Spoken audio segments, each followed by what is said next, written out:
Hello friends, welcome to my channel. आज के इस वीडियो में हम मॉर्निंग स्टार और इवनिंग स्टार पैटर्न के बारे में बात करने वाले हैं। तो जो morning star and evening star pattern है वो एक मल्टीपल कैंडलस्टिक पैटर्न का ही पार्ट है। तो morning star and evening star pattern क्या होता है, आज के इस वीडियो में हम सीखने वाले हैं। यदि आप चैनल पर नए हैं तो हमारे चैनल को सब्सक्राइब करें, साथ ही बेल आइकन को प्रेस करें ताकि आगे आने वाले वीडियो आप तक सबसे जल्दी पहुंच सके। तो सबसे पहले हम मॉर्निंग स्टार पैटर्न के बारे में सीखने वाले हैं। जो मॉर्निंग स्टार पैटर्न होता है वो हमेशा एक डाउन ट्रेंड में बनता है, यानी जब बहुत ज़्यादा गिरावट हो जाती है उसके बाद में ये पैटर्न बनता है। और ये पैटर्न बनने के बाद में जो उसका ट्रेड होता है वो एक अप ट्रेंड में जा सकता है, ऐसी एक संभावना होती है। जब ये पैटर्न बनता है उस पैटर्न के बाद में आप बाइंग कर सकते हो उसमें। यदि आपने इसमें शॉर्ट सेलिंग कर रखी है तो यहाँ पे इस पैटर्न के बनने के बाद में इससे एग्जिट भी ले सकते हो।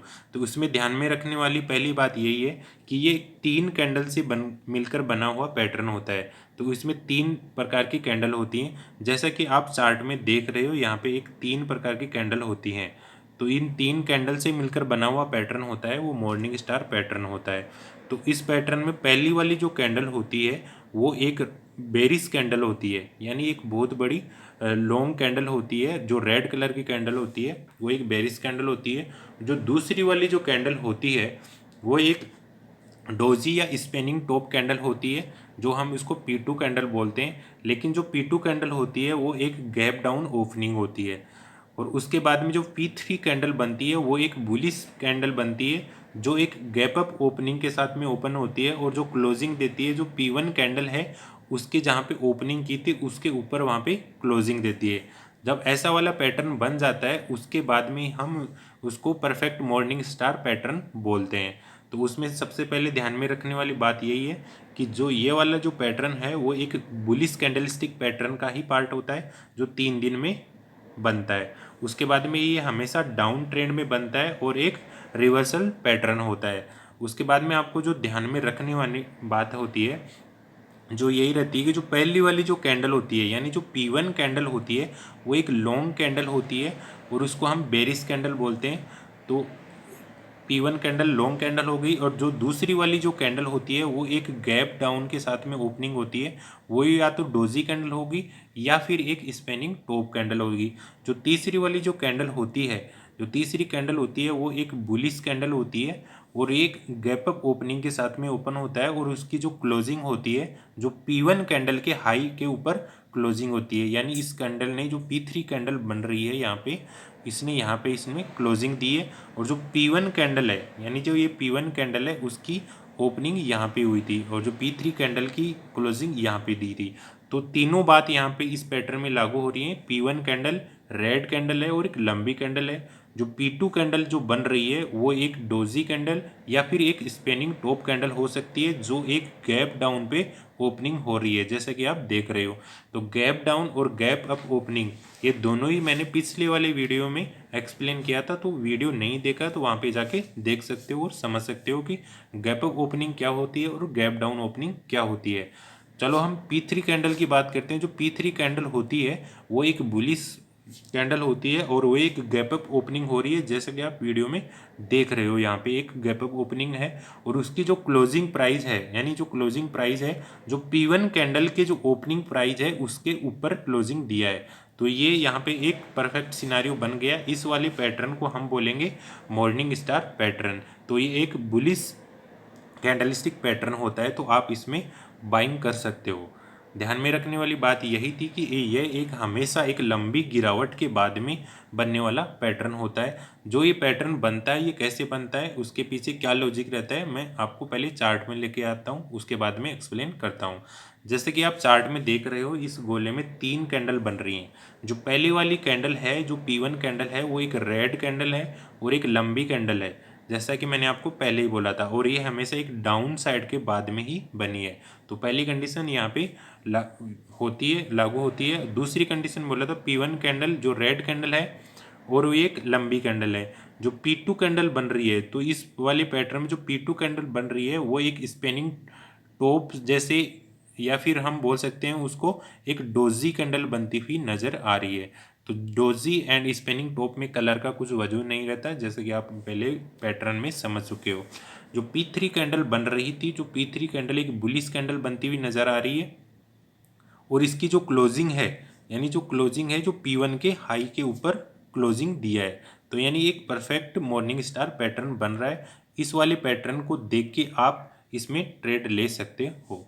तो जो P2 कैंडल बनी है, उसके पीछे का लॉजिक यही रहता है कि एक लंबी गिरावट हुई, जो एक रेड कलर की कैंडल बनी यहाँ पे, यानी सेलर ज़्यादा डोमिनेट कर रहे हैं बायर के ऊपर। जब P2 कैंडल बन रही थी, यानी जहाँ पे ये कैंडल बन रही थी, तो इसमें एक डोजी या फिर स्पिनिंग टॉप बन रही थी।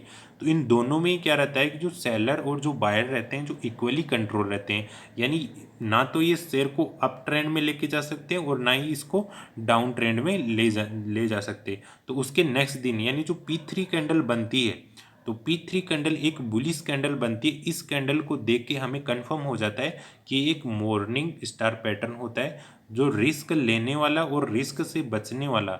जो P3 कैंडल को देख के यानी 3:20 के बाद में जब कंफर्म हो जाएगा कि ये एक मॉर्निंग स्टार पैटर्न है, तो मॉर्निंग स्टार पैटर्न एक बुलिश कैंडलस्टिक पैटर्न का पार्ट होता है, तो उसमें ये बाइंग में एंट्री कर लेगा। दोनों ही, जो रिस्क से बचने वाला और रिस्क से रिस्क लेने वाला, दोनों ही ट्रेडर इसमें ट्रेड ले लेंगे। तो अब आपको बोलेंगे स्टॉप लॉस कहाँ पे रखना चाहिए, तो स्टॉप लॉस हमेशा जो इसका लोअर लो रहता है वहाँ पे हम यहाँ पे स्टॉप लॉस रख देते हैं। जैसे कि आप यहाँ पे चार्ट में देख पा रहे हो कि यहाँ पे जो P2 कैंडल है, उसके लो पे हम स्टॉप लॉस रख के चल सकते हैं। जहाँ तक टारगेट हमको मिलता है वहाँ तक अपनी होल्डिंग रख सकते हैं। तो चलो हम परफेक्ट सिनेरियो की बात करते हैं। तो ध्यान में यही रखो, पहली बात, ये हमेशा एक डाउन ट्रेंड में होना चाहिए, यानी एक बहुत लंबी गिरावट के बाद में जो ये पैटर्न बनता है, तभी ही ये एक परफेक्ट पैटर्न होता है। जो चार्ट के बीच में बनने वाला जो पैटर्न होता है वो एक परफेक्ट पैटर्न नहीं होता है। उसको देख के आप ट्रेड मत कीजिए, उसको अवॉइड करके चलिए। पहली P1 कैंडल होता है वो एक लॉन्ग कैंडल होती है और रेड कलर की कैंडल होती है, ये भी आपको ध्यान में रखनी चाहिए। जो P2 कैंडल बनती है, जो P2 कैंडल बनने वाली कैंडल होती है, वो एक स्पिनिंग टॉप या फिर एक डोजी कैंडल होती है, जो एक गैप डाउन के साथ में ओपनिंग होती है। जो आगे वाली बात, जो P3 कैंडल बनती है वो एक बुलिश कैंडल बनती है, और ये हमेशा एक गैप अप ओपनिंग के साथ में ही ओपन होती है। जो उसकी क्लोजिंग होती है, जो P1 कैंडल के जो ओपनिंग थी उसके ऊपर ही ये क्लोजिंग देती है। तो ये 4-5 बातें आपको ध्यान में रखनी चाहिए। अब ध्यान में रखने वाला एक पॉइंट और है कि स्टॉप लॉस कहाँ पे रखना चाहिए। तो स्टॉप लॉस हमेशा जो चार्ट में, यानी जो गिरावट है उसके बाद में जो भी कैंडल, यानी P1 कैंडल या फिर P2 कैंडल या फिर P3 कैंडल, जिसका भी जो लो रहता है उस पे हम स्टॉप लॉस रख देते हैं। लेकिन जनरली जो इस वाले पैटर्न में जो P2 कैंडल होती है उसका लो ज़्यादा रहता है मैक्सिमम टाइम, तो आप वहाँ पे स्टॉप लॉस रख के चल सकते हो। उसके बाद में हम बात करेंगे एक इवनिंग स्टार पैटर्न के बारे में। जो एक मॉर्निंग स्टार पैटर्न है उसके सेम ही है, लेकिन ये उसके अपोजिट है। यानी जो मॉर्निंग स्टार पैटर्न था वो एक बुलिश एंगल्फिंग पैटर्न का पार्ट था, और जबकि ये इवनिंग स्टार पैटर्न है वो एक बेरिश कैंडलस्टिक पैटर्न का पार्ट है। यानी morning star pattern bullish candlestick part है, और ये इवनिंग स्टार पैटर्न एक बेरिश कैंडलस्टिक पार्ट है। तो ये दोनों आप समझ गए होंगे अभी। इसमें जस्ट उसके मॉर्निंग स्टार पैटर्न से जस्ट अपोजिट होने वाला है। तो पहली बात, इसमें जो P1 कैंडल बनेगी, जो P1 कैंडल एक लंबी बुलिश कैंडल बनेगी। जो P2 कैंडल बनेगी वो एक डोजी कैंडल रहेगी या फिर स्पिनिंग टॉप कैंडल रहेगी। ये एक गैप अप ओपनिंग के साथ में बनेगी। जो P3 कैंडल होती है वो एक रेड कलर की कैंडल होती है, और ये एक गैप डाउन ओपनिंग के साथ में ओपन होती है। और जो P3 कैंडल है उसका जो क्लोजिंग प्राइस रहता है, जो P1 कैंडल के जो ओपनिंग प्राइस रहता है उसके नीचे जाके ये क्लोजिंग देती है।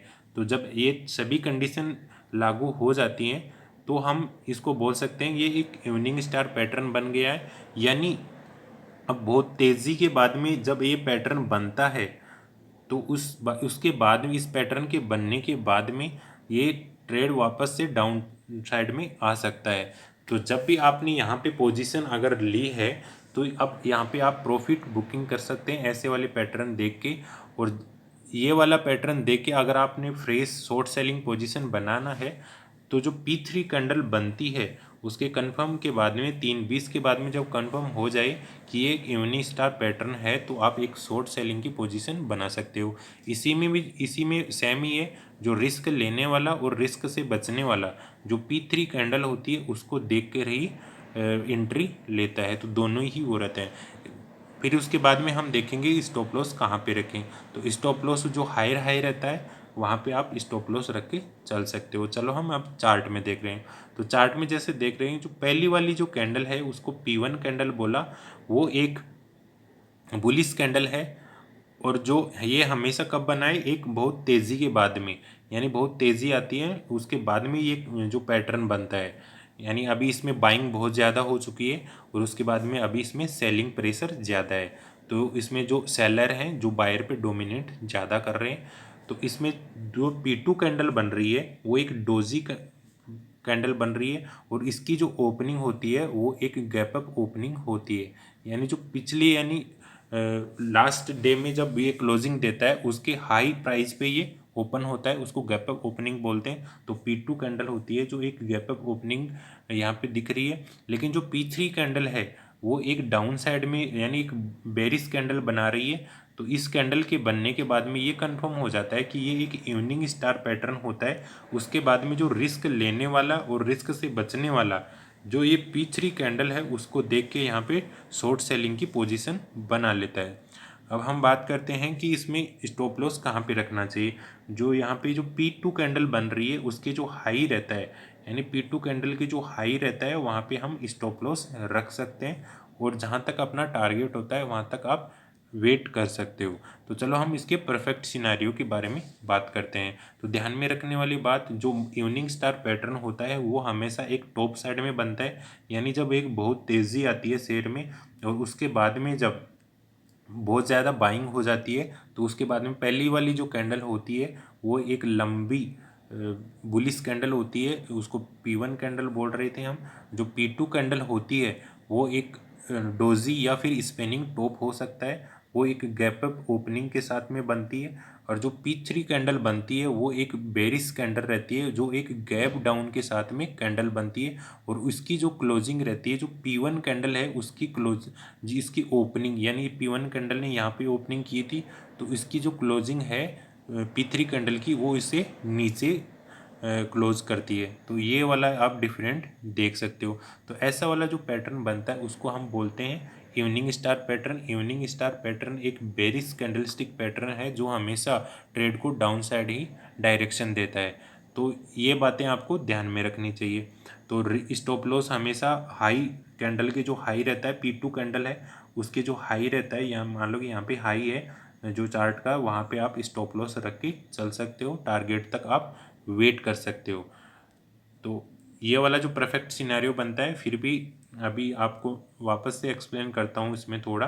पहली वाली जो कैंडल होती है वो एक लंबी कैंडल होती है, वो एक बुलिश कैंडल होती है, उसको P1 कैंडल बोला है हमने। दूसरी वाली जो कैंडल होती है वो एक गैप अप ओपनिंग के साथ में या तो डोजी कैंडल बनाएगी या फिर स्पेनिंग टॉप कैंडल बनाएगी। ये आप डिफरेंट देख रहे हो गैप अप ओपनिंग का।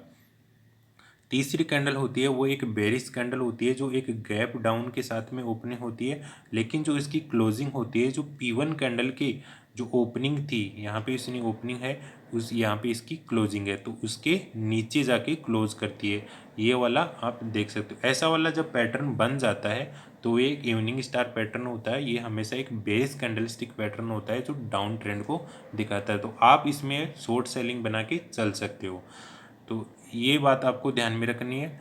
और अभी नेक्स्ट वीडियो में हम सीखने वाले हैं सपोर्ट एंड रेजिस्टेंस। जो मैं पिछले आने वाली जितने भी वीडियो थे कैंडलस्टिक पैटर्न के उसमें हर बार यही बोला है स्टॉप सपोर्ट एंड रेजिस्टेंस क्या होता है। तो नेक्स्ट वीडियो में हम ये वाला सीखने वाले सपोर्ट निकालना और रेजिस्टेंस निकालना।